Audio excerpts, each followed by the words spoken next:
نبی علیہ السلام فرمایا کہ نیکی کا حکم دینے والے اور برائی سے روکنے والوں کی مثال اس کشتی کی مانند ہے. اب دیکھیں کیسی حضور نے مثال بیان کی جس کی دو منزلیں ہوں. پرانے زمانوں میں بحری جہاز چلا کرتے تھے. اس کشتی کی دو منزلیں ہوں, اوپر والی منزل کے لوگ جو ہیں پانی ان کے پاس رکھا ہو, نیچے والی جو منزل کے لوگ ہیں ان کے پاس پانی نہیں ہے, تو ان کو بار بار سیڑھیاں چڑھ کے اوپر پانی کے لیے جانا پڑتا ہے. کچھ دنوں کے بعد انہوں نے یہ مشورہ کیا کہ یار یہ بار بار جو ہم اوپر جاتے ہیں اپنی کشتی میں سوراخ کیوں نہ کر لیں, نیچے سے پانی نکال لیں دریا کا, تو پتہ ہے جو کرے گا تو پھر ہوئے گا کہ. حضور علیہ السلام نے فرمایا اب جو اوپر والی منزل کے لوگ ہیں جب ان کو یہ بات پتا چلے اور وہ یہ کہنا شروع کر دیں وہ تو خیر ہے اپنے حصے کی منزل میں سوراخ کر رہے ہیں, ہمارا کیا لے رہے ہیں, تو وہ بھی ڈوبیں گے اور نچلے بھی ڈوبیں گے. اور اگر وہ ان کو روک لیتے ہیں تو خود بھی بچ جائیں گے, ان کو بھی بچا لیں گے. حضور نے فرمایا یہ مثال ہے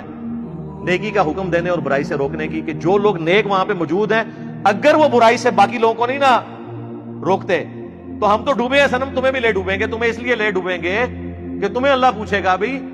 تجھے اپنے دنیا کے نقصان پہ تو غصہ اور غم ہوتا تھا, جب میرے دین کا جنازہ نکل رہا تھا تو چپ کر کے بیٹھ کے اے سی والے کمروں میں سبحان اللہ روزانہ 100 دفعہ الحمدللہ اللہ اکبر, یہ تو بڑا آسان ہے نا, سبحان اللہ و بحمدہ 100 دفعہ صبح 100 دفعہ شام نو, یہ تو کام پا کے رکھے, اصل جڑا کام کرنے تو کیتا ہی کوئی نہیں. Point to be noted.